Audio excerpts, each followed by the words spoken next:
آمين آمين استجب دعانا ولا تخيب سيدي رجانا آمين آمين استجب دعانا ولا تخيب سيدي. بسم الله الرحمن الرحيم. الحمد لله رب العالمين وبه نستعين على أمور الدين وصلاح الدين، وأصلي وأسلم على سيدنا وحبيبنا شفيعنا وقرة أعيننا ومقتدانا ومصطفانا محمد خاتم النبيين وإمام المرسلين وصاحب الحجة القاطعة والبراهين وعلى آله المطهرين وأصحابه المكرمين وتابعين لهم بإحسان إلى يوم الدين. قال رب اشرح لي صدري ويسر لي أمري واحلل عقدة من لساني يفقهوا قولي. سبحانك لا علم لنا إلا ما علمتنا إنك أنت العليم الحكيم. ولا حول ولا قوة إلا بالله العلي العظيم. أما بعد، معاشر الحاضرين yang dirahmati oleh Allah Subhanahu wa Ta'ala, segala puji syukur kehadirat Allah, salawat dan salam atas junjungan kita Nabi Muhammad sallallahu alaihi wasallam. Tidak banyak lebar, kita akan lanjutkan apa yang telah menjadi pembahasan kita berkaitan dengan sejarah Nabi Muhammad SAW, dan sampailah kita dalam pembahasan orang-orang yang masuk ke dalam Islam pertama kali. Siapakah mereka yang mendapatkan kemuliaan menjadi orang yang cepat menerima hidayah dari Allah Subhanahu wa Ta'ala dan menjawab panggilan Allah Subhanahu wa Ta'ala sebelum yang lainnya. Dan mereka orang-orang yang lebih dahulu masuk Islam itu dipuji oleh Allah Subhanahu wa Ta'ala. As-sabiqun al-awwaluna minal muhajirin wal ansar. Orang-orang yang terdahulu, yang lebih dahulu masuk daripada Islam, dari kaum muhajirin dan ansar, mereka itu mendapatkan pujian dari Allah Subhanahu. Oleh karena itu layak untuk kita bahas. Dan telah kita bahas beberapa nama di antara mereka, dari mulai Sayyidina Abu Bakar Siddiq, Sayyidatuna Khadijah, kemudian Sayyidina Ali bin Abi Thalib, kemudian Abdullah bin Mas'ud, Talha bin Ubaidillah, dan beberapa di antara mereka. Dan di antara mereka yang masuk ke dalam agama Islam pertama kali di luar daripada kota Makkah. Selama ini kita berbicara orang-orang yang masuk agama Islam dalam kota Makkah, yang masih dari golongan mereka sendiri. Artinya memang mengetahui Rasulullah SAW sedari kecil bagaimana keadaannya dan mengetahui kemuliaan daripada Rasulullah SAW. Selanjutnya kita akan bahas ada sahabat yang di luar kota Makkah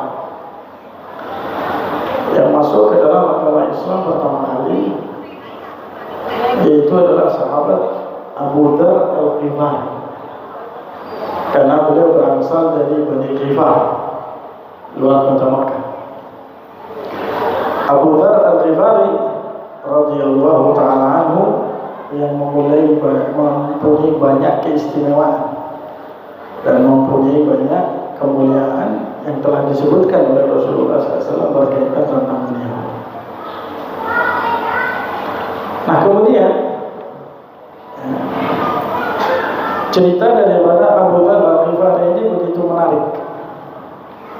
Baik ketika beliau itu masuk ke dalam agama Islam dan peristiwa bagaimana beliau wafat. Abu Dzar Al-Ghifari beliau itu kurang lebih 3 tahun sebelum bertemu dengan Rasulullah SAW selalu meminta petunjuk kepada Allah Subhanahu wa Ta'ala. Artinya meminta petunjuk kepada Tuhan alam semesta untuk ditunjukkan Nabi, Rasul, guru yang pantas untuk membimbingnya menuju Allah Subhanahu wa Ta'ala. Sampai akhirnya beliau itu selama 3 tahun mencari kebenaran. Beliau dengar di kota Makkah ada seorang yang mengaku Nabi. Kemudian beliau ingin tahu apakah benar itu Nabi yang akan membimbing daripada umat manusia. Beliau utus saudaranya bernama Anis. Hai Anis, kamu coba berangkat ke Makkah. Kamu cari ini orang yang aku Nabi. Kamu interogasi. Apakah benar dia itu tadi adalah Nabi betulan atau tidak? Berangkat Anis. Dapat beberapa hari pulang. Begitu pulang, langsung dipapak oleh Abu Dzar. Kata Anis, mana? Kayak kabar? Bagaimana kabar? Berita apa yang kamu bawa? Kemudian si Anis tersebut berkata, "Wallahi ya akhi, ra'aitu rajulan ya'muru bi khair wa yanha 'anil syarr." Dalam periwayatan si Anis tadi berkata, "Ra'aituka 'ala dini yaz'umu anna Allah arsalahu wa ra'aitu ya'muru bi makarimil akhlaq." Kata si Anis itu, "Wahai saudaraku, demi Allah, aku melihat seseorang yang mengajak kebaikan dan melarang keburukan. Kalau kau lihat orang ini, pasti kamu akan masuk ke dalam agamanya. Kenapa? Karena dia itu memerintahkan bi makarimil akhlaq, dengan akhlak yang baik." Kemudian pertanyaan Buddha, "Famada yaqulun nas?" Bagaimana pendapat masyarakat berkaitan tentang Muhammad? Kemudian Anis berkata, kalau masyarakat di sana saat ini masih yang mengatakan bahwa dia adalah syair, kahin, dia adalah penyair, dia itu adalah seorang dukun. Tapi kalau menurut saya, wallahi innahu la-shadiq wa innahu la-kadhib. Kalau lihat dari pawakan Muhammad itu jujur. Yang dusta itu justru masyarakat yang ada di sana. Akhirnya Buddha berkata ikhlas, anak yang berangkat ke sana. Berangkat sampai di Makkah, nggak kenal orang beliau, nggak kenal siapapun. Akhirnya beliau tinggal di Masjidil Haram. Dia sih nggak ada visa, tapi melbu gampang. Ada tinggal di Eropa bilang puluh tahun ya. Nah saya kan nanti di haji lah. Mau haji Pak, itu 100 juta. Kuat. Apa sih ada? Di atas itu lagi. Waduh. Aku perlu 100 juta coba. Haji memang beli surga itu. Beli surga, itu nanti surga, itu nanti surga. Bicara juga ada teko ya teko aneh. Tinggal Abu Dhar di Masjidil Haram salatina yawman 30. Karena nggak kenal orang. Dan kata Abu Dhar, saat itu aku hidup di Masjidil Haram dan aku mengkonsumsi air Zam-Zam saja. Gak mangan, gak masak, kabeh ngombe banyu Zam. Jadi hidupnya minum air Zam-Zam. Fasamutu. Kemudian aku menjadi gemuk. Artinya memang air Zam-Zam itu cukup buat makan plus mie. Saya sangat kak kelompok insya Allah. Ini memang namanya ini mobil banyu aku. Yo. Yo. Lalu asam lambung. Nah, mari Zam-Zam. Sama dengan ini, lu coba. Sama coba berangkat, terus coba makan apa Zam-Zam. Zam-Zam kok. Besok bisa lembut. Karena memang Rasulullah SAW memberikan berbagai macam daripada sifat-sifat keafdolian dan kemuliaan air Zam-Zam. 30 hari beliau. Sampai suatu malam aku melihat masjid sepi, Ka'bah sepi, nggak ada orang yang tawaf. Wa idza Rasulullah SAW wa sahibuhu ja'a fatafa bil bait. Tiba-tiba saya lihat Rasulullah di malam hari dan Abu Bakar As-Siddiq tawaf berdua. Suma sholat. Setelah selesai tawaf, Nabi Muhammad sholat. Fa'alamma qadha salatahu ataitu. Selesai sholat, aku datang kepadanya, kata Abu Bakar. Bekhultu, kemudian aku berkata, Assalamu alayka ya Rasulullah. Ashhadu an la ilaha illallah wa anna Muhammadan Rasulullah. Ucapkan salam kepada Nabi, kemudian syahadat di depan Rasulullah SAW. Faraitul istibsyar fi wajhi. Aku melihat wajah Rasulullah senang. Kok tiba-tiba ada orang masuk agama Islam, nggak tahu Nabi. Langsung syahadat di depan Rasulullah SAW. Kemudian Rasulullah berkata, "Mani rajul, siapa kamu?" Untuk menjawab. Saya dari Hifat ya Rasulullah. Kemudian Rasulullah berkata, sejak kapan kamu di sini? Mundu salatina yawman. Saya sudah 30 hari di sini ya Rasulullah. Kemudian Rasulullah berkata, "Faman kana yut'imuk?" Siapa yang kasih kamu makan? Fakultu, saya berkata, "Mali ta'amun illa ma'u Zam-Zam." Oleh Rasulullah, saya nggak makan, nggak minum kecuali air Zam-Zam. Sampai aku gemuk ya Rasulullah, kena air Zam-Zam. Kemudian Rasulullah SAW mengatakan, Mubarak, air Zam-Zam itu adalah air yang barak. Innahu ta'amu ta'min wa shifa'u sakamin. Air Zam-Zam itu adalah makanan bagi orang yang mau makan dan akan menjadi sebuah obat bagi orang yang berpenyakit. Subhanallah.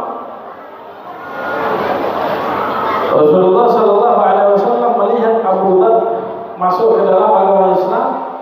Nabi Muhammad SAW senang terhadap hal tersebut, gembira terhadap hal itu. Kemudian dia membaiat Rasulullah SAW. Membaiat Rasulullah an ya'khudhahu fillahi lawmata la'im. Membaiat Rasulullah dan tidak akan takut akan cercaan siapapun yang mau menghina.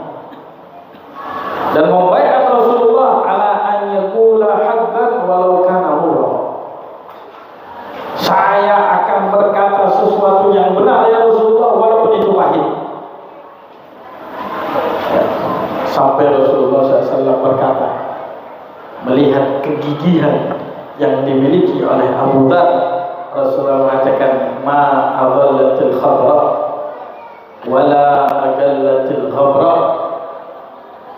asdaqa min Abi Dhar. Tidak ada siapapun yang ada di atas muka bumi ini yang lebih jujur daripada Abu Dhar Al-Ghifari radhiyallahu ta'ala anhu. Dan memang Abu Dhar ini orangnya nggak takut kepada siapapun, walaupun fakir, miskin, terkenal dengan zuhudnya. Maka Rasulullah SAW pernah mengatakan, Abu Dhar yamshi fil ardi ala zuhdi Isa bin Maryam.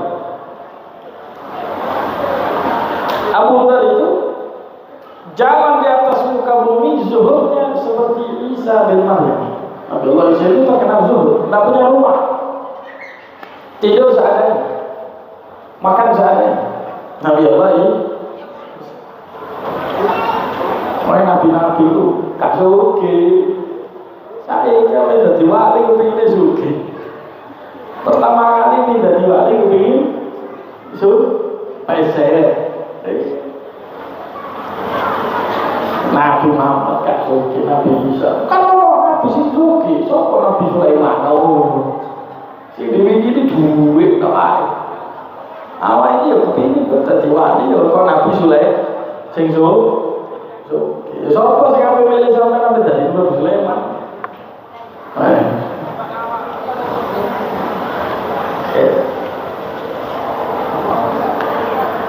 Oleh karena itu, karena Abu Dhar ini nggak takut untuk berkata kebenaran walaupun hanya itu tadi pagi, sehingga Abu Dhar tersebut itu di zaman Sayyidina Utsman bin Affan, beliau pindah setelah wafat Sayyidina Abu Bakar As-Siddiq, beliau pindah ke Syam.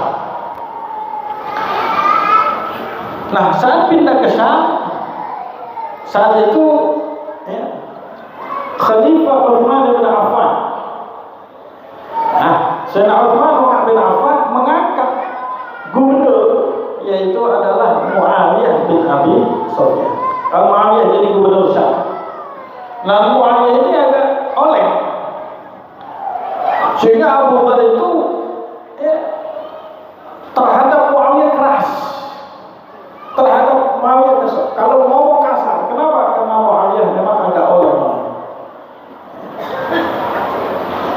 Sehingga Muawiyah tersebut itu memberikan tempat khusus buat Abu Dhar di tempat yang namanya Al-Rabdah. Wah, ini bahaya. Abu Dhar ini ya, tak ada kayak gini ya. Bisa-bisa nanti dia itu akan revolusi. Dia kan terlalu ngomong sama gubernur itu. Akhirnya ditaruh tempat namanya Rabdah. Dan itu sesuai dengan apa yang dikatakan oleh Rasulullah SAW. Rasulullah pernah berkata begini dalam peperangan Tabuk. Perang Tabuk itu termasuk perang yang paling berat yang dialami oleh para sahabat Nabi. Kenapa? Karena mereka kehabisan air. Saking habisnya air mereka nggak minum. Itu di dalam peperangan Tabuk.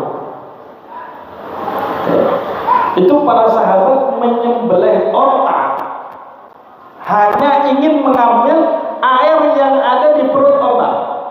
Onta itu kan punya gudang. Perutnya itu ada tempat gudang penyimpan. Mereka kehabisan air. Itu onta disembelih, airnya diambil yang ada dalam perut onta itu, saking mereka haus. Termasuk daripada salah satu peperangan yang ya, berat sekali kepada mereka. Sehingga ada sebagian di antara mereka pulang, tak kuat. Ada satu orang pulang, ngilang, sampai lapor kepada Rasulullah SAW. Kalian Rasulullah, ya, itu ada sebagian yang pulang ya Rasul. Jawab Rasulullah cuma begini. Ya, kalau memang dia itu orang baik, dia akan menyusul kepada kita. Tapi kalau memang dia nggak baik, fakat arahan Allah minhu. Artinya kalau memang dia nggak baik, munafik, nggak baik, alhamdulillah kita sudah dibebaskan darinya. Insya Allah boleh. Nah, di antaranya Abu Dhar itu bukan mau pulang enggak saat itu dalam peperangan Tabuk. Tapi Abu Dhar itu punya ontanya itu lambat. Itu. Jadi kalau jalan dua, jadi terlambat dari rombongan.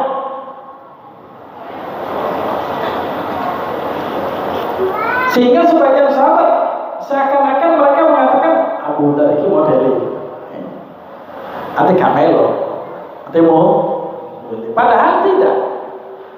Abu Dhar saat itu mempunyai onta yang berjalan lambat, sehingga terlambat dari rombongan. Tapi karena kegigihan Abu Dhar, super deh ambil untung itu. Apa yang dilakukan Abu Dhar? Barang-barangnya, bekalnya dikumpul, dipikul, ontanya ditinggal. Ngomong zuhud, unta ditinggal. Ada di mobil ditinggal pada masih remah ya. Duit tu, ya parah. Bikin ditinggal, taruh, selesai. Dibopong sama dia orang tinggal. Rasulullah udah jalan menggunakan dalam perangan Tabuk itu kan akhirnya berhenti, nggak sampai terjadi perang. Sampai Rasulullah berhenti satu tempat istirahat lagi. Dari kejauhan ada satu orang dengan jalan membawa bekalnya. Para sahabat nginceng tengok. Kemudian ngabarkan kepada Rasulullah, ya Rasulullah, ada satu orang di belakang. Dia menuju ke kita, kata Nabi, itu Abu Dhar. Maaf, kayak terlalu ini ya. Rasulullah kapan? Itu Abu Dhar di belakang sini. Akhirnya sahabat mendekat, benar Abu Dhar. Rasulullah mengatakan, rahimallahu Abu Dhar. Yamshi wahdahu wa yamutu wahdahu wa yu'adu wahdahu. Allah memberikan rahmat kepada Abu Dhar. Apa? Jalan sendiri, mati sendiri, dan nanti dibangkitkan oleh Allah sendiri. Saat itu beliau jalan sendirian. Dalam periwayatan Rasulullah mengatakan wa ya'ishu wahdahu, hidup sendiri.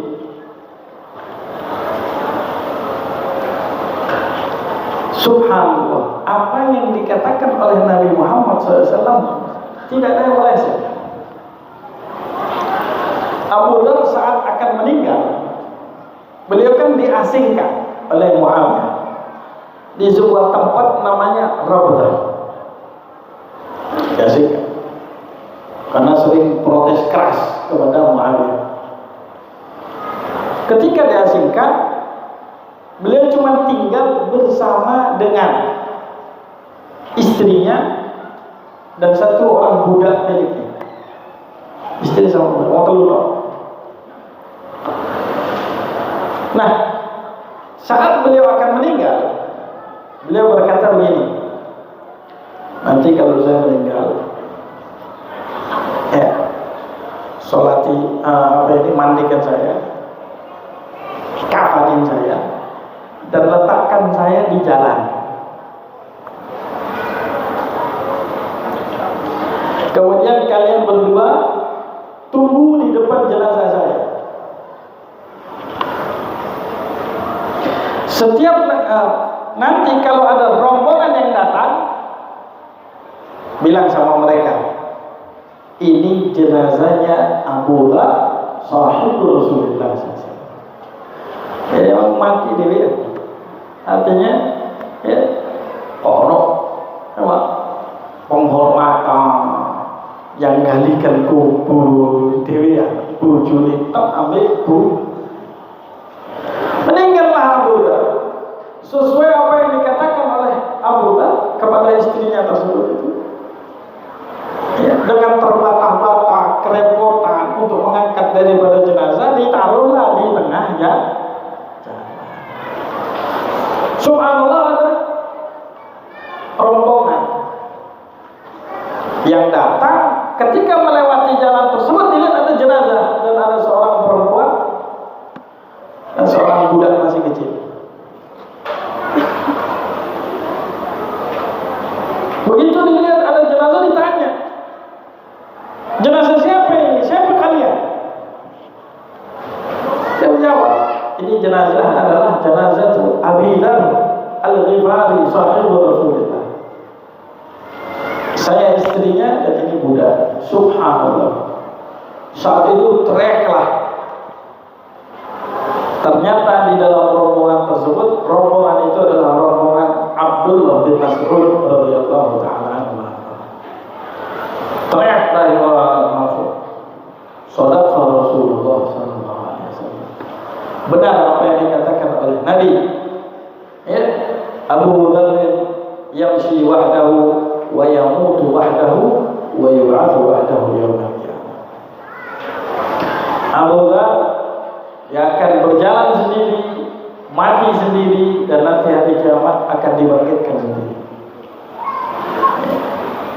Akhirnya mereka pun berbondong-bondong untuk mensolati dan memakamkan daripada Abu Dzar Al-Ghifari radhiyallahu ta'ala anhu di daerah yang namanya Raudah tersebut. Dan memang Abu Dzar ini sendiri, beliau bukan hanya sekedar omongan belaka. Artinya ketika membaiat Nabi Muhammad SAW dan beliau berkata, ya Rasulullah, aku berjanji kepadamu dan kepada Allah Subhanahu wa ta'ala, aku tidak akan takut cercaan siapapun. Ya. Dan aku akan berkata sesuatu yang benar walaupun hal itu adalah pahit. Subhanallah. Di awal beliau masuk Islam, Rasulullah SAW berkata begini, ya Abu Dzar, kamu kalau bisa berangkat besok, kamu pulang ke Ghifar, sampaikan kepada kaummu bahwa ada Nabi yang diutus, Nabi akhir zaman. Ajak mereka beriman. Abu Dzar Al-Ghifari, beliau mendengarkan perkataan daripada Rasulullah SAW dan beliau ingin niat pulang. Tapi sebelum pulang, keesokan harinya dia mendatangi Ka'bah. Sebelum zuhur, waktu kumpulnya orang-orang Quraisy,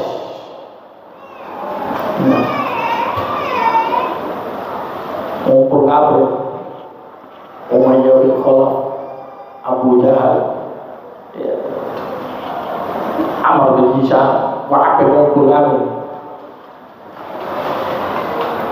Kemudian beliau berada di depan daripada Ka'bah sambil beliau teriak-teriak, asyhadu an la ilaha illallah wa asyhadu anna Muhammadar Rasulullah. Saat itu ada yang berani. Sayyidina Umar belum masuk Islam, si awal-awal beliau teriak-teriak, asyhadu an la ilaha illallah wa asyhadu anna Muhammadar Rasulullah. Dan bajingan itu terus Guru ilah harus sobek. Ayo, keroyok lagi. Dia beriman sama Muhammad. Datangnya 15 orang. Mantap dia, dudak. Sampai berdarah-darah. Di situ ada Sayyidina Abbas bin Abdul Muttalib. Dihalangi oleh Sayyidina Abbas. Jangan. Kalian teruskan, mati ini orang. Ini orang dari Ghifar. Ingat, kalian ini kalau bawa dagangan pasti melewati kaum Ghifar. Kalau ini mati, mereka akan balas dendam. Dagangan kalian tidak akan lewat di kaum Ghifar. Macam-macam. Dan itu juga perlu berada. Mari tunggu kroyok orang. Subhanallah. Beliau bukan hanya sekedar lisan, berani untuk berkata sesuatu walaupun itu adalah apa? Akhirnya sempoyongan berdarah-darah beliau bersihkan di air Zamzam. Jika darahnya dibersihkan, istirahat. Besok balik lagi. Sebelum zuhur datang lagi ke depan Ka'bah, teriak-teriak, asyhadu an la ilaha illallah wa asyhadu anna Muhammadar Rasulullah. Keluar lagi tuh apa ini? Tungguin lagi, pukul lagi, 15 orang 20 tanda berlumuran darah. Datang Sayyidina Abbas. Hati-hati. Jangan sampai mati nih orang. Mati kalian berbahaya.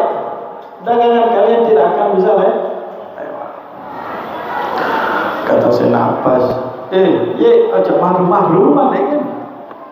Mati. Jangan gila-gila. Kamu bisa mati di sini.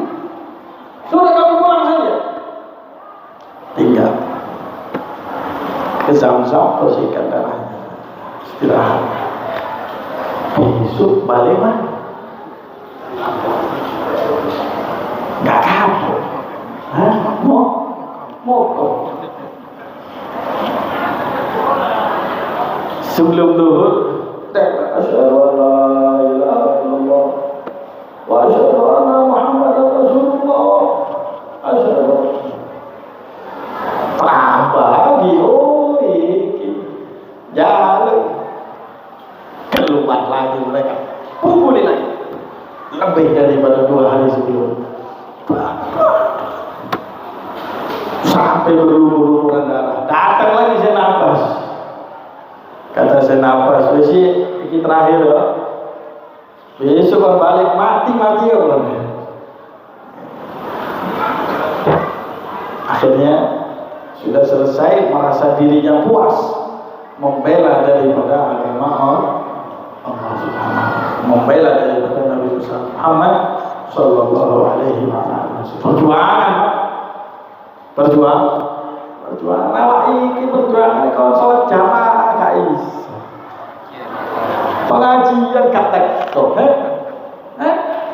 Perjuangannya teko pengajian, salat jamaah apa mana? Baca Quran enak. Kok sampai betul-betul gede Pak. Iku sih apa? Dulu para sahabat darah nyawa, gak iso balik nek nyawa itu gak iso balik. Demi daripada agama ini. Rebutan duit, kehilangannya, rebutan jabatan, kehilangannya. Goblok. Gak bisa balik punya nyawa itu. Kalau demi agama, kalau cuma demi jabatan, demi uang. Loh, kikul kalau Haman ambil bil akhirnya pulang Abdullah. Terus saya sudah merasa puas. Saya telah membela Allah dan Rasul. Saya telah menampakkan kebaikan, kejujuran. Saya mau pulang, saya mau dakwah di tempat saya. Berangkatlah beliau ke Bani Ghifar, dan beliau mengajak kepada orang-orang yang ada Bani Ghifar tersebut itu untuk mengikuti daripada agama Nabi Muhammad SAW. Subhanallah, separuh Bani Ghifar masuk ke agama Islam. Paling separuh. Sisa yang separuh tersebut, mereka berkata, 2 saudara ini, Abu Dhar sama Anis, Sisanya lain mengatakan mali raghabatun an dinukum.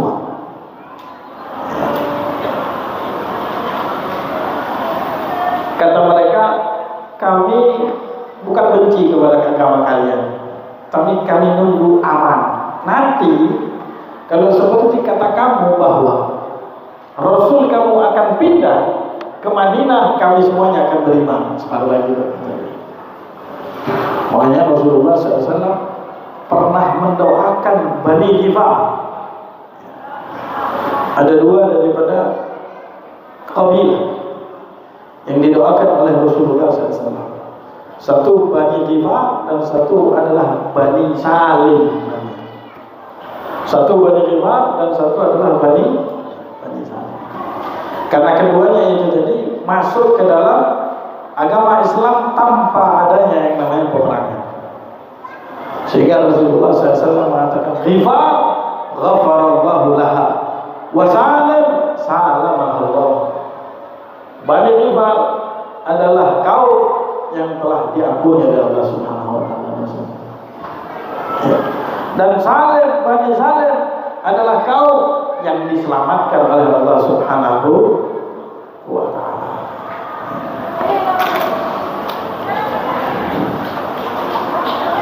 Subhanallah.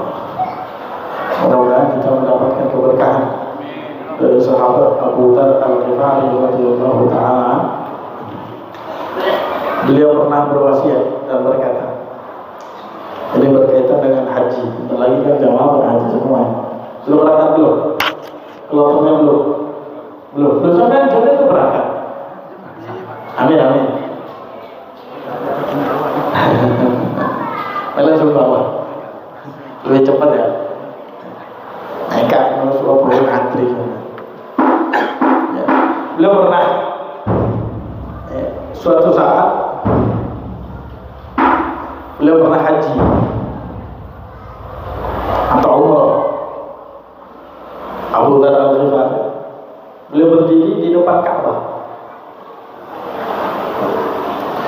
Kemudian karena orang-orang tahu bahwa itu adalah sahabatnya Nabi, ada beberapa orang mendekat kepada beliau, melihat Abu Dzar yang lagi khusyuk menghadap daripada Ka'bah.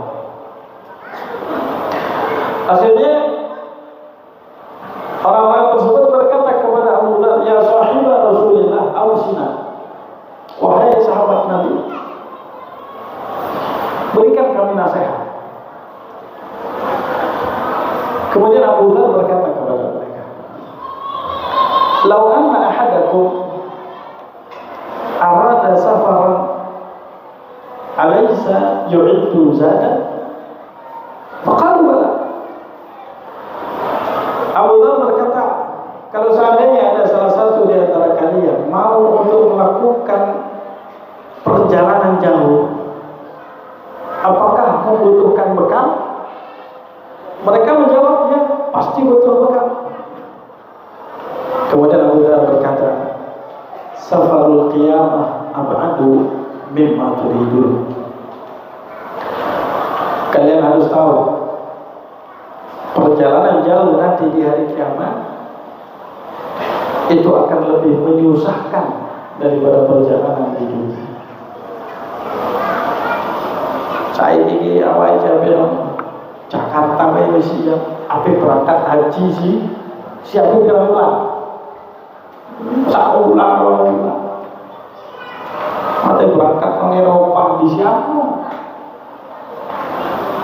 Bila sampai itu di hari kiamat pada masa itu melaku itu lah, itu iso ratusan tahun, melaku itu, ratusan tahun, iso ratusan tahun. Nah, saya cepet asal surga. Nah, saya lambat ini loh. Sampai melakukan 3 tahun melakukan ya. Oh, gak siap kendaraan sampai. Siap bekal lah.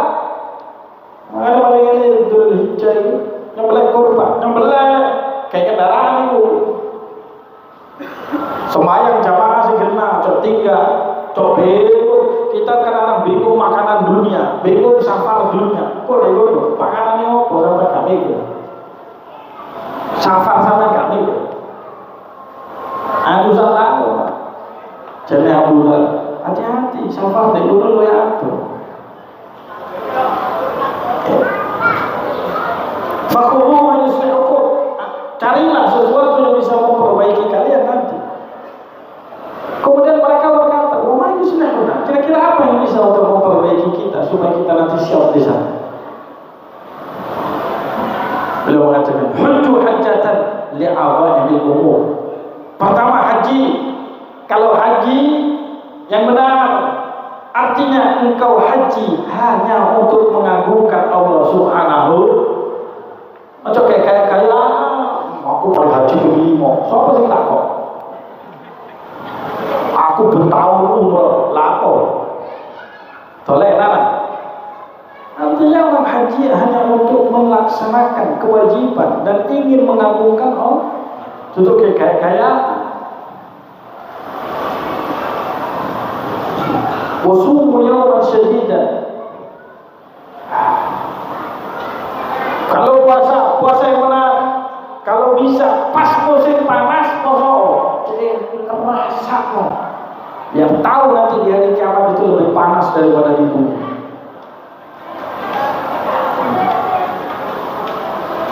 Dan kalau malam jangan lupa bangun, matikan lampu, bangun sholat. Petang kabeh, jadi ngerasa no, dia pada kuburan. Sama di kuburan, orang pilih pak. Orang pilih pak. Dewinya petang. Rasanya coba bunyi sampai paten nolong kabeh, sampai sembahyang. Sampai ngerasa apa lagi kuburan. Wali orang wali pak. Jadi Hadramaut itu ada beberapa wali. Tempat sholatnya kok sakuburan. Gak ada tempat sholat. Tempat sholat sakuburan. Tadi sampai mau dukung, terus kalau ada kuburan. Dia ngerasa apa di kuburan. Saya kok gak ngerasa apa di kuburan. Tapi di kuburan. Ini mau kuburan cek. Dikaya lemah ayo ada apa? Sing jabatan. Sing paling ganteng. Asal apa? Mudah-mudahan kita diselamatkan oleh Allah Subhanahu wa taala. Amin ya rabbal. Mungkin itu yang bisa saya sampaikan. Kurang lebih mohon maaf. Wabillahi hidayah wal hidayah. Innahu ala kulli syai'in qadir. Qul ta'ala wallahu a'lam bissawab. Bismillahirrahmanirrahim. Rabbana anfa'na bima 'allamtana. Rabbi 'allimna alladhi yanfa'una wa ghfirna wa qina ahlana wa barik lana fi dinina ma'a al-witr wa thawabaka. Rabbi ighfirna waghfir bima taqabbal wa lana karama warzuq kull halalan da'iman wa asla atqiya ulama mahwa al-khayr wa nufra kull shar. ربنا اصلح لنا كل شؤون واعذنا بالرضا منك الذي ووضع عنا ربنا كل الديون ولا تاتينا رسلنا واغفر واستر انت اكرم ستر وصلاه الله تغشى المصطفى الى الحج العين والوفاء بكتاب فيه للناس الشفاء وعلى اله الكرام الشرفاء وعلى الصحب المصالح الغرر. اللهم اهدنا بهداك واجعلنا ممن يسارع في الهدى ولا تولنا وليا سواك ولا تجعلنا ممن خالف امرك وعصاك. فحسبنا الله ونعم الوكيل ولا حول ولا قوه الا بالله العلي العظيم. وصلى الله على سيدنا محمد النبي الامي وعلى اله وصحبه وسلم والحمد لله رب العالمين. يا ربنا اعترف باننا اقترفنا واننا اسرفنا على لظى اشرفنا فاتب علينا توبة تغسل كل حوبة واستر لنا العورات وآمن الروعات واغفر لوالدينا ربي ومولودينا وعلى أهل الإخوان وسائر الخلان وكل ذي محبة أو جيرة أو صحبة المسلمين أجمع آمين يا ربي اسمع فضلا وجودا منا باكتساب منه بالمصطفى الرسول نحو بكل سوء صلى وسلم ربي عليه عد الحبيب وآله وصحبه عداد تشفي سري والحمد لله